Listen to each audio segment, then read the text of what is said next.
जादुई 3 सिलाई मशीन का जादू। सुंदरपुर गांव में सुचिता नाम की एक महिला रहती थी। सुचिता की 3 बेटियां थी, सोनिया, प्रिया और काव्या। सुचिता का पति सोहनलाल किसान था और खेती करके अपने और अपने परिवार का पेट पालता था।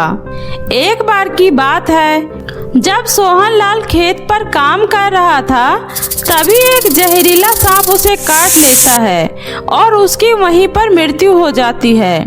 सोहनलाल के मर जाने के बाद सुचिता के ससुराल वाले उसके साथ बहुत ही बुरा व्यवहार करते हैं। सुचिता की जेठानी निर्मला तो उसे हर वक्त ताने पर ताना दिया करती थी, लेकिन सुचिता किसी को भी बिना कुछ जवाब दिए सबकी बातों को चुपचाप सहा करती थी। सुचिता को सिलाई का काम आता था, इसीलिए वो अपनी बेटियों के पेट पालने के लिए गांव वालों के कपड़े सिलने लगी और उसी से किसी तरह से उसका गुजारा चल रहा था। अरे जाने किस मनहूस घड़ी में हमने अपने देवर की शादी इस कलमुही के साथ कर दी।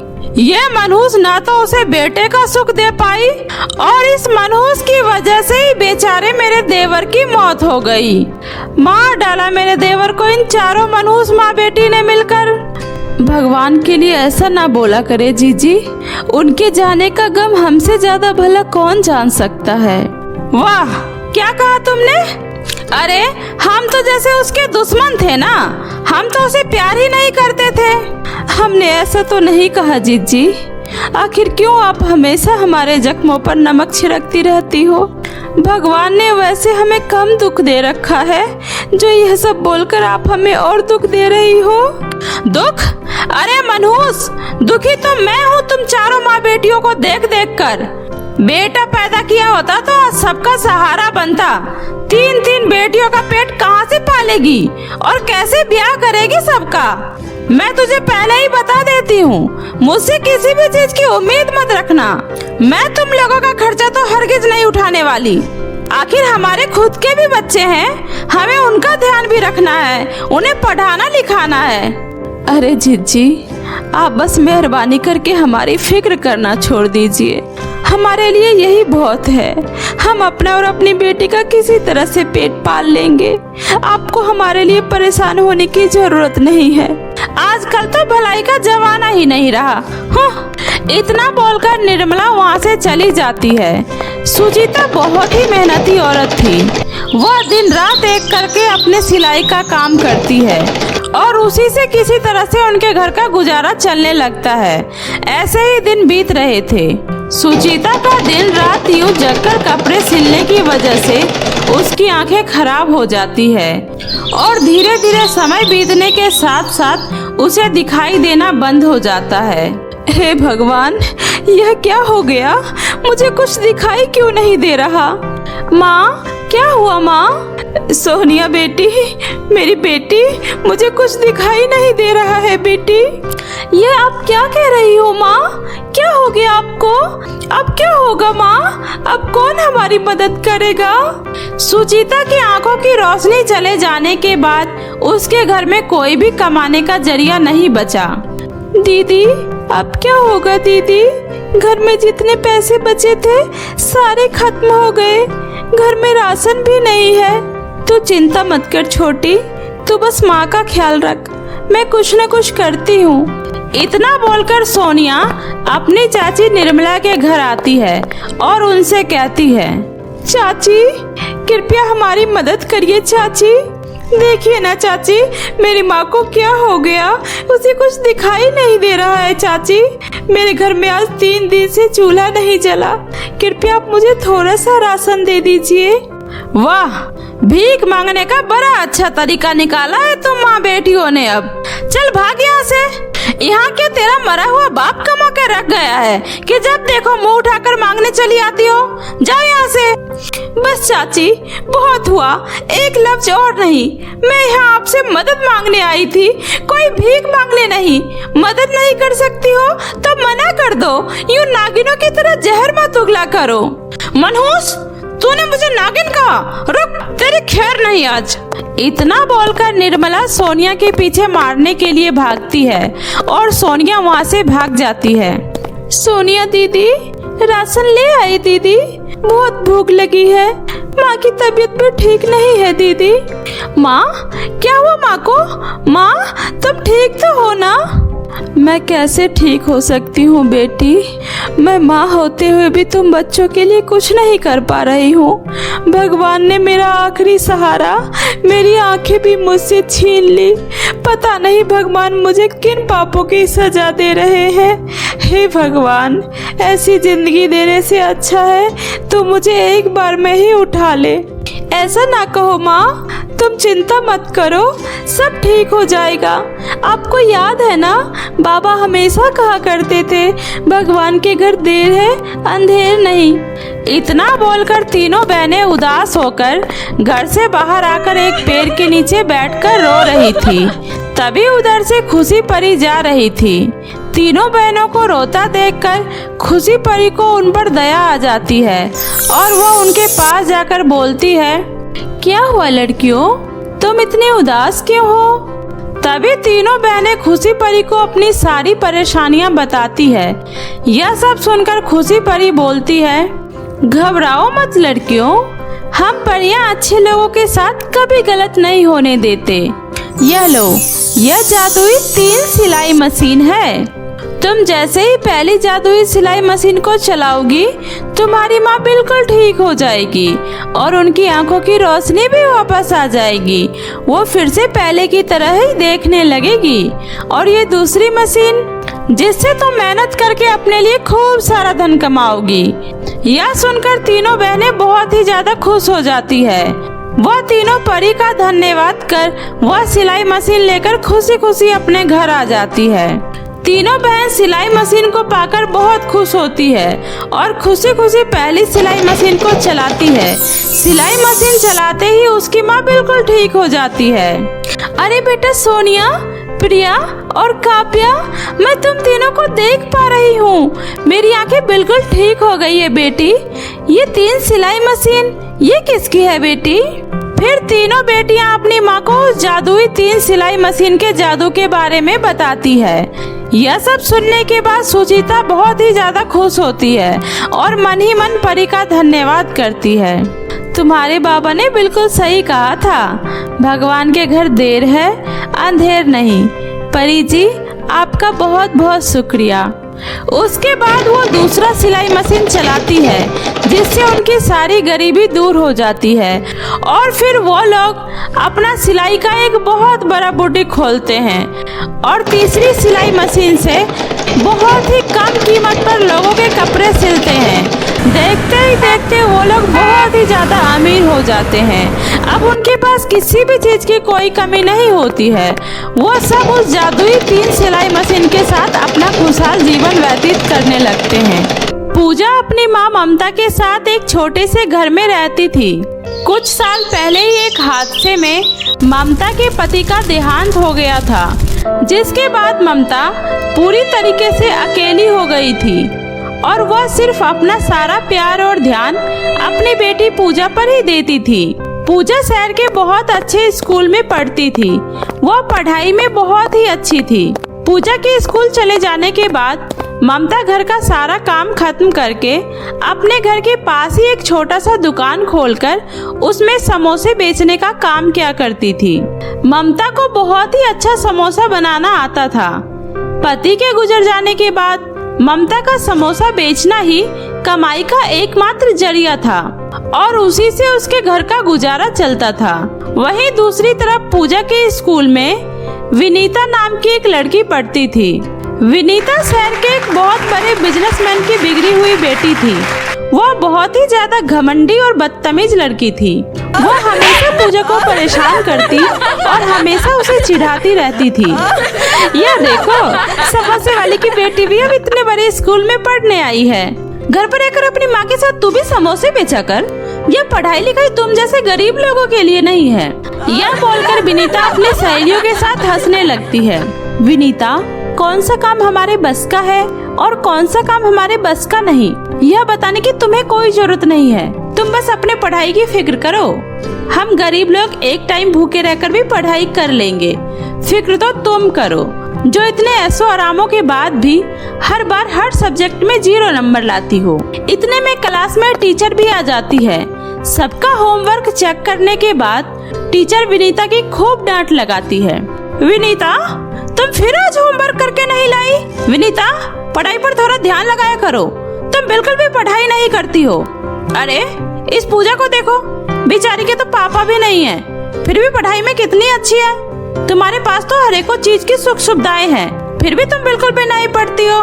मैं लास्ट बार तुम्हें समझा रही हूँ, अगर इस बार भी परीक्षा में तुम्हारे अच्छे मार्क्स नहीं आए तो मैं तुम्हारे पिता से तुम्हारी कंप्लेन कर दूंगी। सॉरी मैम, डैड को कुछ मत बताना, मैं अब से मन लगाकर पढ़ाई करूंगी। विनीता की यह बातें सुनकर सभी बच्चे हंसने लगते हैं। यह सब देखकर विनीता को बहुत ही ज्यादा गुस्सा आता है। आज इस समोसे वाली की वजह से मुझे इतना कुछ सुनना पड़ा। अरे मेरे पास किसी भी चीज की कोई कमी नहीं है, इसलिए मुझे पढ़ाई लिखाई का भी कोई आवश्यकता नहीं है, लेकिन मैं इस समोसे वाली की बच्ची को सबक सिखाए बिना नहीं छोड़ूंगी। अगले दिन पूजा जब स्कूल से आती है तो रास्ते में ही विनीता अपने कुछ सहेलियों के साथ खड़ी होती है और वह पूजा को जोर से धक्का देकर उसे नीचे जमीन पर गिरा देती है। अरे विनीता, तुमने मुझे धक्का क्यों दिया? मैं तुम्हारी शिकायत प्रिंसिपल से कर दूंगी। अरे जा, मैंने तुम्हें कोई धक्का वक्का नहीं दिया है, समझी? खुद तो चलना आता नहीं है, आई बड़ी शिकायत करने वाली। तुम्हें बताओ फ्रेंड्स, क्या मैंने इस समोसे वाली को धक्का दिया है? नहीं विनीता, तुमने कोई धक्का नहीं दिया है। सुन लिया ना तुमने, मैंने तुम्हें कोई धक्का नहीं दिया है। अब तू जिसे चाहे उसे जाकर बता दे, तेरी इन बातों पर कोई विश्वास नहीं करने वाला है, समझी?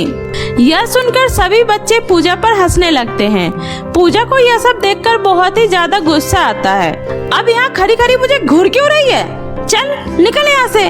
पूजा गुस्से से वहाँ से बिना कुछ बोले चली जाती है। अरे जरा तेवर तो देखो इस समोसे वाले की, कितनी अकड़ है इसमें। तुम बिल्कुल सही बोल रही हो, हमें इसकी अकड़ निकालनी होगी। मैंने भी इसे जमीन पर लाकर नहीं पटका तो मेरा नाम भी विनीता नहीं। ऐसे ही कुछ दिन बीत जाता है।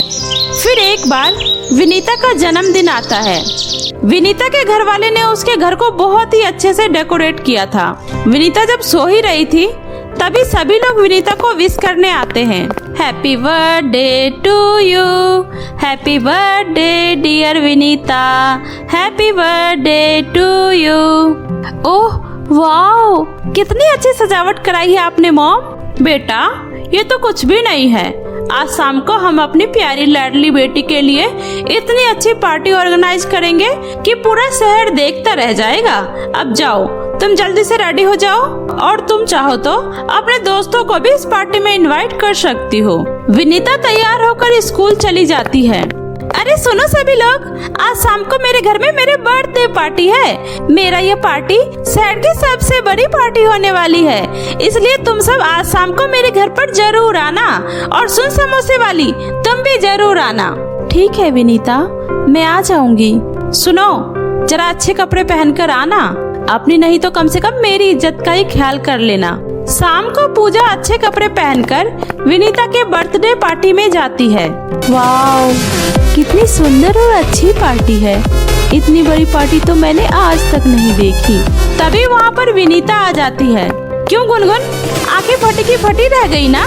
ऐसी पार्टी तो तुमने जिंदगी में तो क्या कभी सपनों में भी नहीं देखी होगी। और हाँ सुनो, अब तुम आ ही गई हो तो खाना खा कर जाना, और यह जो तुम्हारे हाथ में सस्ता सा और घटिया सा गिफ्ट है ना, उसे बाहर डस्टबिन में डाल देना। मुझे तुम जैसे गरीब और छोटे लोगों के हाथ से गिफ्ट बिल्कुल भी पसंद नहीं, समझ गई? इतना बोलकर विनीता वहाँ से चली जाती है। पूजा को अपनी बेइज्जती होता देख बहुत ही बुरा लगता है। थोड़ी ही देर में विनीता केक काटती है और सभी को केक सर्व करती है। पूजा कोने में दूर खड़ी देखते रहती है। तभी विनीता केक का एक टुकड़ा लेकर पूजा के पास आती है। पूजा, ये लो केक खा लो, तुम्हारा तो बहुत मन कर रहा होगा ना? तुमने तो कभी इतना महंगा केक खाया भी नहीं होगा। कोई बात नहीं, आज खा लो, ये लो। पूजा केक खाने के लिए जैसे ही हाथ बढ़ाती है, विनीता केक को हाथ से छोड़ देती है और वह जमीन पर गिर जाता है और विनीता उस केक को पैर से मसल देती है। ओफो, यह केक तो जमीन पर गिर गया। तुम एक काम करो, ये जमीन से उठाकर खा लो। बहुत हो गया विनीता, मैं गरीब हूँ लेकिन कुत्ता नहीं, समझ गई? ज्यादा भाषण मत दे, समझी? आज मेरा जन्मदिन है, तू तो खुद के जन्मदिन पर मुझे एक टॉफी तक नहीं खिलाती और मुझसे उम्मीद करती है कि मैं तुम्हें केक खिलाऊं, वो भी इतना महंगा केक। चल भाग यहाँ से, भिखारी कहेगी। विनीता, तुम समझते क्या हो अपने आप को? तुम देख लेना, मैं इस बार अपने जन्मदिन पर तुमसे भी बढ़िया और बड़ा केक मंगवाऊंगी। तुम भी मेरी जन्मदिन पर जरूर आना और अपनी आंखों से खुद देख लेना कि मैं इस बार अपना जन्मदिन किस तरह धूमधाम से मनाती हूँ, समझी? केक तो दूर, तुम्हारे घर में जन्मदिन पर चॉकलेट ही आ जाए तो बहुत बड़ी बात होगी। यह सुनकर पूजा गुस्से में रोते हुए वहाँ से घर आ जाती है। पूजा को इतने गुस्से में देखकर उसकी माँ पूछती है, क्या बात है पूजा बेटा, इतने गुस्से में क्यों हो? माँ, तुम मेरा जन्मदिन कभी नहीं मनाती हो, इसलिए सब लोग मेरा बहुत मजाक उड़ाते हैं। माँ, कुछ दिनों बाद मेरा जन्मदिन है, क्या इस बार आप मेरे जन्मदिन पर एक अच्छा सा फ्रॉक और एक बड़ा सा केक नहीं लाकर दे सकती? मैं भी अपने दोस्तों को दिखाना चाहती हूँ कि मेरी माँ भी किसी के माँ बाप से कम नहीं। आप मेरे लिए फ्रॉक और केक लेकर आओगी ना माँ? बस इतनी सी बात के लिए मेरी लाडली ने मुंह बना रखा है। अरे क्यों नहीं, देखना इस बार मैं अपनी लाडली बेटी का जन्मदिन बहुत ही धूमधाम से मनाऊंगी। मैं तुम्हारे लिए वो घेरा वाला फ्रॉक भी लेकर आऊंगी और बड़े वाला केक भी। अब चलो हंसो हंसो मेरी रानी बिटिया। और फिर दोनों माँ बेटी हंसने लगती है। ऐसे ही दिन बीत रहे थे। फिर एक दिन विनीता पूजा से कहती है, अरे ओ समोसे वाली, आज तो तेरा बर्थडे है ना, और तुझे अपनी शर्त याद भी है या भूल गई?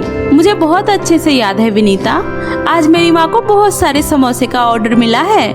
उसके बाद मेरी माँ बहुत सारे पैसे लेकर आएगी और फिर वो उन पैसों से मेरे लिए एक फ्रॉक और बहुत बड़ा केक लेकर आएगी। और शाम को तुम सब मेरे बर्थडे पार्टी में जरूर आना और शाम को केक खा कर जाना। वहीं दूसरी तरफ पूजा की माँ बहुत सारे समोसे बना रही होती है, लेकिन समोसे लेने वाला मालिक विनीता की माँ होती है। विनीता अपनी माँ के पास जाती है और बोलती है, अरे मॉम, आपने किसी को समोसे का ऑर्डर दिया है? मॉम, ये छोटे और गरीब लोग बहुत ही घटिया तरीके से समोसे बनाते हैं, इनके समोसे खाकर आप बीमार पड़ सकती हो। मॉम, आप ये समोसे का ऑर्डर मना कर दो प्लीज मॉम। ठीक है बेटा, जैसे तुम्हारी मर्जी। थोड़ी देर बाद मधुरिमा समोसे लेकर आती है। ये लीजिए मैडम, आपके गर्मा गर्म समोसे। मुझे मेरे पैसे दे दीजिए, आज मुझे जल्दी घर जाना है। काहे के पैसे? अरे जा, मुझे तेरे घटिया क्वालिटी के समोसे खाकर बीमार नहीं पड़ना है। मैं तो बस बढ़िया और महंगे रेस्टोरेंट के ही समोसे खाती हूँ। जा, ले जा अपने समोसे यहाँ से। नहीं मालकिन, ऐसा मत कीजिए, आज मेरी बेटी का जन्मदिन है, मुझे उसके लिए एक फ्रॉक और केक लेकर जानी है। वो घर पर कब से मेरा इंतजार कर रही है मालकिन। प्लीज मालकिन, ये समोसे ले लीजिए, ये मैंने बहुत ही अच्छे से बनाया है, यकीन ना हो तो खाकर देख लीजिए प्लीज मालकिन। अरे तुम तो गले ही पड़ गई हो, जब मैंने एक बार मना कर दिया तो कर दिया ना, समझ नहीं आता क्या? अरे रामू काका, जरा बाहर का रास्ता दिखाओ इन्हें। यह सुनकर मधुरिमा उदास होकर अपनी समोसे की टोकरी लेकर वहाँ से बाहर निकल जाती है। हे भगवान, अब मैं अपनी बेटी की इच्छाओं को कैसे पूरा कर पाऊंगी? एक काम करती हूँ, मैं गली गली जाकर इन समोसे को बेच लेती हूँ। समोसे ले लो, गर्मा गर्म ताजे ताजे समोसे ले लो, समोसे ले लो। तभी अचानक बहुत तेज बारिश शुरू हो जाती है और मधुरिमा का सारा समोसा गीला हो जाता है। हे भगवान, आपको जरा सी मेरी बेटी की खुशी नहीं देखी जा रही जो आप मेरे साथ ऐसा कर रहे हो। तभी वहाँ पर एक परी आ जाती है और बोलती है, अरे तुम्हारे समोसे तो बहुत ही ज्यादा स्वादिष्ट दिखाई दे रहा है, मुझे बहुत जोरों की भूख लगी है, क्या तुम मुझे ये समोसे दे सकती हो? माफ करना परी जी, ये समोसे अब खाने के लायक नहीं बचा है, ये बारिश में भीग गया है। एक मिनट रुको, अब बताओ। तभी परी जादू से सारे समोसे को फिर से ताजा कर देती है। अरे ये समोसे तो फिर से एकदम गर्मा गर्म हो गए। परी जी ये लीजिए, आप ये समोसे खा लीजिए। तभी परी वहीं पास ही बैठकर मधुरिमा के सारे समोसे खा लेती है। मधुरिमा, तुम्हारे समोसे तो बहुत ही स्वादिष्ट थे, मुझे बहुत ही पसंद आया। अब मैं हर रोज तुम्हारी दुकान पर समोसे खाने आया करूँगी। क्या हुआ, तुम इतनी उदास क्यों हो? क्या बताऊं परी जी, आज मेरी बेटी का जन्मदिन है। और फिर मधुरिमा परी को सारी बातें बताती है। सब सुनने के बाद परी बोलती है, मैंने तुम्हारे हाथ के बने समोसे खाए हैं, तो मेरा भी कुछ फर्ज बनता है कि मैं तुम्हारी मदद करूं। और वैसे भी आज तुम्हारी बेटी का जन्मदिन है, तो पार्टी तो बनती है। मुझे अपने साथ ले चलो, आज की पार्टी मेरी तरफ से। और फिर मधुरिमा परी को अपने साथ घर ले आती है। पूजा बेटा, ये देखो तुम्हारे जन्मदिन पर तुमसे मिलने कौन आया है। परी? वाओ माँ, आपने मुझे परी से मिला दिया। मेरे लिए इससे ज्यादा खुशी की बात कोई हो ही नहीं सकती। पूजा, जन्मदिन बहुत बहुत मुबारक हो। और ये लो तुम्हारा छोटा सा जन्मदिन का तोहफा। तभी परी जादू से पूजा को एक बहुत ही खूबसूरत सोने का फ्रॉक देती है। और फिर तभी जादू से वहाँ एक बहुत ही खूबसूरत चांदी का केक आ जाता है। कुछ ही देर में विनीता भी अपनी सहेलियों के साथ गुनगुन के घर आती है और इतनी आलीशान पार्टी देखकर हैरान रह जाती है। अरे पूजा, क्या ये सब तुमने किया है? नहीं विनीता, ये सब तो मेरी परी दीदी ने किया है। और हाँ विनीता, आज मेरे जन्मदिन पर केक कटिंग के बाद नाच गाना खाना पीना सब है, तो आराम से एंजॉय करके जाना। तभी परी वहाँ आ जाती है और विनीता से बोलती है, विनीता, पूजा तुम्हारी तरह ही है। वह गरीब है, इसका मतलब ये नहीं कि वह इंसान नहीं है। वह भी तुम्हारी तरह अपनी माँ की लाडली ही है। तुम्हें इस तरह किसी का मजाक नहीं उड़ाना चाहिए। सब अपने अपनों के लिए बहुत ही खास होते हैं। तुम्हें एक साथ मिलजुल कर रहना चाहिए। उस दिन के बाद से विनीता और पूजा अच्छे दोस्त बन जाते हैं और सभी मिलजुल कर प्यार से रहने लगते हैं। तो मेरे प्यारे दोस्तों, कैसी लगी आपको मेरी ये कहानी? मुझे कमेंट करके जरूर बताएं। और कहानी अच्छी लगी हो तो इसे अपने दोस्तों के साथ भी शेयर करें। और हाँ दोस्तों, अगर आपने अब तक मेरे चैनल जादुई टीवी को सब्सक्राइब नहीं किया है तो जल्दी से नीचे लाल बटन दबाकर अभी सब्सक्राइब कर ले। तो मिलती हूँ ऐसे ही किसी नई मजेदार जादुई कहानी के साथ। तब तक आप अपना ध्यान रखें। बाय बाय दोस्तों।